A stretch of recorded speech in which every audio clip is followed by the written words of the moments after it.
The main differences between rules versus procedures is rules are a measurable and observable task. They have to be able to be reinforced. Procedures need to be taught. They are systems that explain, model, provide visuals, require rehearse and practice, and requires monitor and adjustment of the students. So, three rules that I would want to have in my class in the future is starting with number one, keep your hands and feet to yourself. I think this is important to teach kids violence is never the answer. We use words whenever we're in an argument or a scruffle with the other students, and then if that's not working, come to the teacher. That is rule number one. Number two is raise your hand when you want to speak or leave the classroom for any reason. I think this is important because when the teacher is talking, it's their time. They shouldn't be interrupted by the students. If the student has a question or anything that needs the teacher to stop from talking, they're to raise their hand to get the teacher's attention without interrupting them. Rule number three, ask for help when you do not understand what the teacher said. I think it's really important to set this up in the classroom. The goal for teachers is to help kids learn, in creating an environment where asking questions as a student, when a student is confused, is necessary. I remember being a student and I was always very afraid to ask a question based on how the teacher would react. I felt like because I didn't understand it, I should just stay quiet and not interrupt. But I want to create an environment as a teacher where when we don't know something, someone else in the class may not know either, and we set up an environment where it's normal to ask questions when we don't understand. So for my three procedures, number one, I think entering the classroom, there has to be a procedure for that. So what I would do is the students are going to put all the materials that are not needed for the class in their cubbies.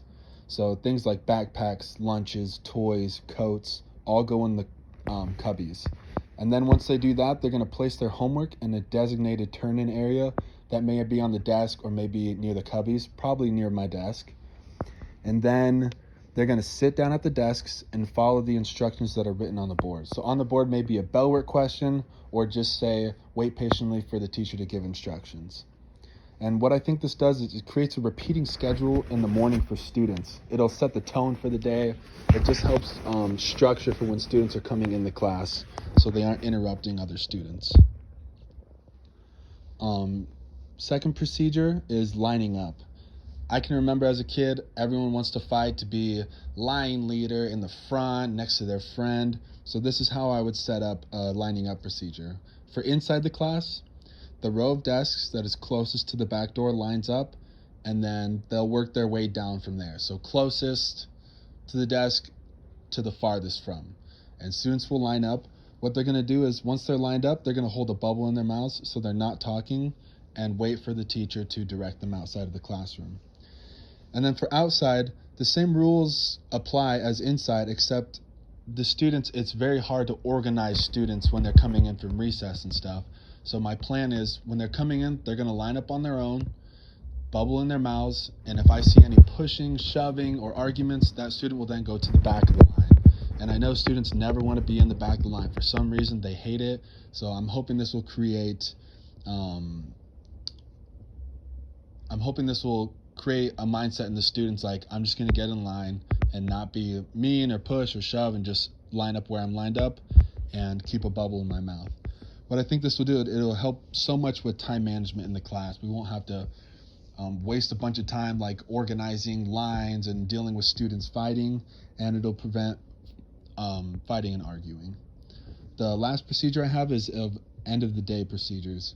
I think it's really important to have a solid end of the day procedure so the classroom is organized and the students aren't leaving stuff all over the classroom. So what we're going to do is at the end of the day, and I'll usually do this 15 minutes before class ends. That's the goal. So students are going to organize and pick up all the trash in the classroom. They're going to put all their personal belongings and materials into their backpacks or cubbies. They're going to stack the chairs on the desks and sit in a designated rug for a dismissal / lineup for a pickup.